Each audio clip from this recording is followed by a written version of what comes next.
Hey there, Dr. Alan Christensen here. We got a great question sent in on our Facebook about how to raise testosterone. Sam asked us how he could eat foods to make his testosterone levels higher.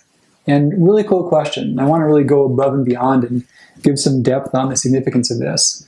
So testosterone is a hormone that helps our body repair.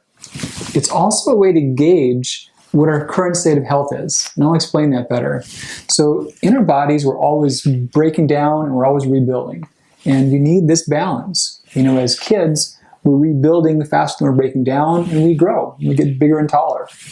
As adults, that levels out, and ideally, our repair keeps up with our breakdown. Somewhere along the way, the repair slows and the breakdown gets the upper hand. That's all aging is. So all those facets of health are we building as quick as we're breaking? We want to keep those things steady. Testosterone within healthy ranges is one of the better predictors of our repair processes. How well we fix our tendons, our ligaments, our muscles, our bone, our skin and nails. How they regenerate is a function of how much testosterone we've got. To a point, we need it. We do produce it. Now, there are times to where we make less. And with perimenopause or menopause for women, that can come down by fair amounts, especially if they've had surgeries and they've had their uterus or ovaries taken. Men, we've got this thing called andropause. We can make a lot less somewhere around our mid-40s to mid-50s. There's also this way in which our total level of adrenal function can also influence our testosterone. Many of these hormones come from multiple sources. So we make testosterone from ovaries/testicles, but also from our adrenal glands. And the healthier and more resilient they are, the better we produce it. So that's what it does. But then it's also a marker. So when we're under a state of just good health and good adaptation, we're thriving, we're feeling well, we're functioning great. Our stress crisis hormones are low and they're appropriate and they're timed right. That allows us to be in a state of good repair. Now, when that thing is flipped, when we're in the state of crisis and we're just surviving and just barely functioning and not really having fun, our repair hormones are compromised. We're not rebuilding. We're all break down, just get through the moment. So measuring it, it's also a bit of a marker of your resiliency. So how much you make affects how resilient you are, and it tells us where you are in that continuum. So the more you have good quality sleep, the more you have brisk, short-term, intense exercise, the more you have healthy, deep, engaging relationships, including physical relationships, the more your body will produce testosterone. And having said that, there are some ways in which your nourishment in your foods can make that better or worse. And we'll talk about all those. So some things that boost testosterone. Now there's different mechanisms, and one of the bigger ones is by just keeping you from wasting it. So all your hormones, they get used and they get broken down. So how quickly you break them down, and whether you break them down into things that block the good effects can shape how that hormone's working. So along these lines, one of my favorites here will be pumpkin seeds. So pumpkin seeds have many cool compounds. They've got a thing called beta-sitosterol. So for guys, it's great for our prostates. It helps them drain easier and not get all clogged up. You always hear about breast cancer, fibrocystic breast disease, how much of a problem that is. It's so true. For men, our prostate's kind of the equivalency. It's similar tissue that responds to our hormones and also our environmental toxin load. So pumpkin seeds are great for that. They're wonderful for both genders. They're a very high source of zinc. And zinc is a nutrient that is used in literally hundreds of chemical reactions, and we can easily be low in zinc. It's very simple to be deficient in, and pumpkin seeds are the second highest source of that. I want to give you a little depth in pumpkin seeds. There's green and there's white. So what's the difference? So the green ones, also called pepitas, they have been hulled. Now the white ones, there's actually two versions. Some have the inedible husk, and some have the membrane, the white membrane. That's the stuff you really want. There's the white part around them that actually contains the beta-sitosterol, which is really good for the prostate and the immune system. Now, if you look, you can find some that have that and are maybe just dry roasted, maybe a little sea salt, but not like a whole lot of weirdness. So you want to avoid all the strange ingredients and all the artificial flavors. But yeah, the white ones are great for that. The green ones are still really good for the zinc. So speaking of zinc, zinc is a big deal for forming testosterone, and people can often lack in zinc. So the number one food source, like way ahead of number two by a lot, that would be oysters. Love them or hate them, but if they're foods that you can negotiate getting in on a regular basis, they can really transform your health. Even a serving a week can make a big difference on your zinc status. And that does include measurable shifts in testosterone for many, and big improvements in corollary effects of testosterone, such as libido, such as exercise recovery. Those are things oysters legitimately can help with. They can make a difference. A couple ways to go. Look at high quality markets, like Whole Foods or Sprouts type markets, and be savvy about the sources of them and how to cook them, or get them from better restaurants. But there are many sources of clean, high quality oysters nowadays that are readily available. So other good foods. So here's a favorite, and that's going to be broccoli. And broccoli has compounds that keep us from making bad estrogens. So testosterone, some of it gets converted to estrogen. And here's the crazy thing we're going to learn more about in the future. Guys need estrogen.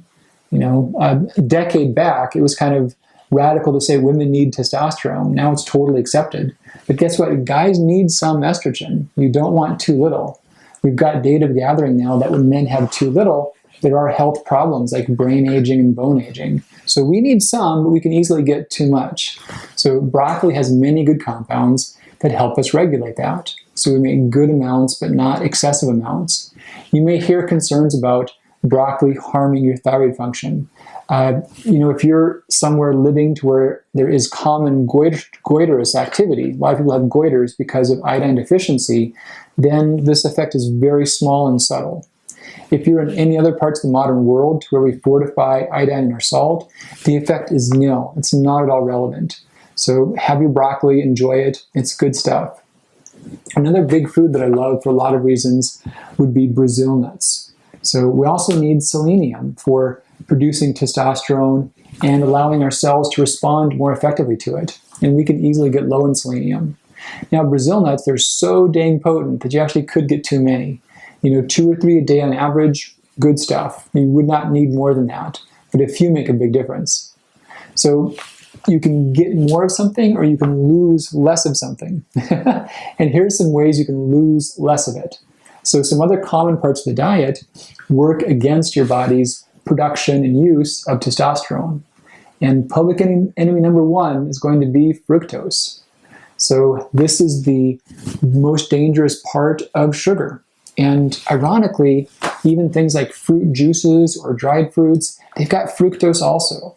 So in terms of actual amounts, you want to keep your sugar intake, especially fructose, down to a few grams per meal at the most. So really avoid all the dense sources of that, all the processed foods that contain it. If that sounds like a big step to take, give it a shot for a week and go 100%. Now here's my motivation for saying that. I've seen time and again that if someone tries to reduce their sugar intake, they're still in that craving cascade. They're still getting enough to be addicted, and they're struggling and they're fighting. They're having to exert a lot of willpower. But if you actually ditch this stuff for a week, it's not a big deal. Your taste buds change, your brain chemistry changes, and your blood sugar improves, and you won't be missing it. We think so often that our cravings are core elements of our personality or our psychology, and many are not. Many are just functions of our blood sugar getting thrown all around and beat up. And that's what a lot of sugar cravings are. So ditch the stuff, don't look back, make it a week, it'll be easy. The other big thing, of course, that works against testosterone would be alcohol. And there has been some talk in the public press and popular literature about alcohol promoting health. And honestly, from looking hard at the data, I don't really see that. There are ways in which if your blood is thin because of alcohol, you're less apt to have a stroke or heart attack. No debate that way. But you can also get that from fish or from nuts and seeds or from garlic or ginger. So the same benefits you can get easily elsewhere. The detriments, alcohol causes our fat especially to make very dangerous estrogens that block testosterone. And it puts our body into a state also of harming our brain cells. So papers have shown that your brain volume, and the size of your brain as you age, Dr. Dan Amen, he's like the brain doctor. His joke is that when it comes to your brain, size does matter. So you want to have your brain volume sustained. Every serving of alcohol you have, even like one a week, you have less brain volume than those that have less of it. So there are clear detriments. And cancer, women in breast cancer, if you're above 3 small servings a week, every amount's raising your breast cancer risk higher and higher. Many have argued that 90% of cancers are obesity, tobacco, and alcohol. So those are the big 3 that really drive it. So it is a strong carcinogen. Me personally, I'm sure I have my biases. I don't have the strongest liver. I would never function I couldn't be a functional alcoholic. Way too weak of a liver. I probably have about 6 to 10 per year, if even that. And I don't formally not drink, but I've just noticed that when I do, my functionality is down for days. I'm not at my sharpest, and I'm not performing at my physical best. So I'd rather be better for longer periods of time than just have a short-term period of time of being disoriented. So easy thing to raise your testosterone, raise your vitality, drop the alcohol. If that's not compelling enough, think about your skin. So each serving is also damaging your collagen layers. So your skin ages faster and becomes wrinkly much more quickly because of the collagen loss. So last big food as far as affecting testosterone would be wheat.